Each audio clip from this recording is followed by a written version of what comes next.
Hi, this is Don Funk from Advanced Spine and Wellness in Bozeman, Montana, and I'm going to talk to you this morning about compensation patterns. Compensation patterns are extremely interesting, but let me tell you how I arrived at this point.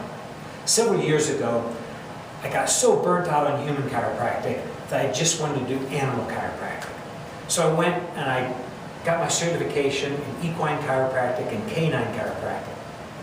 Then I started training horses full-time, and what I found is that if a colt, a young horse, was injured in any way when it was between 1 and 2 years old, the chances of that horse moving perfectly as a 3-year-old, a 4-year-old, and moving on becoming a great show horse was not very likely. Because what happened is the horse started moving differently. They started moving in ways that would compensate for their injury. So let's say a horse got caught in a wire fence, or stepped in a gate, or injured its shoulder.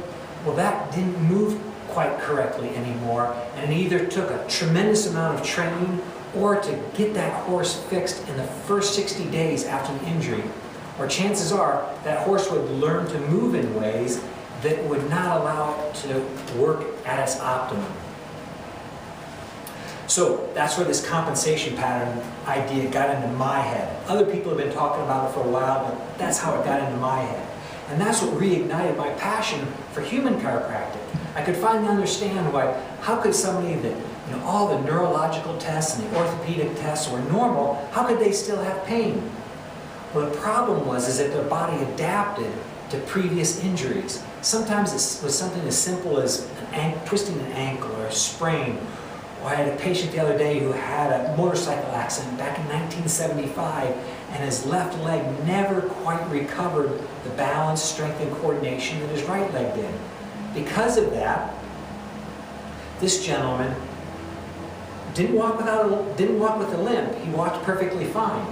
But if you asked him to balance on his left leg, he would catch his balance very quickly. If you asked him to balance on his right leg, he could do it for several minutes without a problem. So what's going on there? The strength was the same in both legs. The muscle mass was the same in both legs. The problem was the nerves from his left foot were not connected to his brain and back to his pelvis very effectively.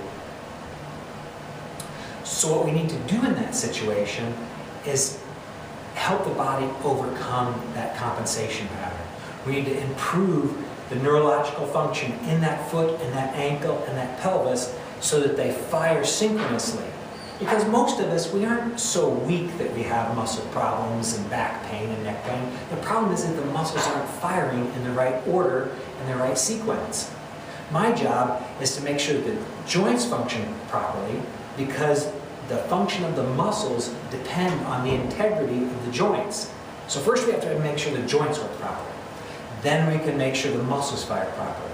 And we have a whole series of particular types of treatments and a very unique type of exercise to help reinforce and change and improve the connection between that foot, that knee, the hip, the brain, and back to the hip. So our next video, we're going to be talking about functional movement patterns and ways to correct some of this back pain, neck pain, and physical ailments that people keep coming with.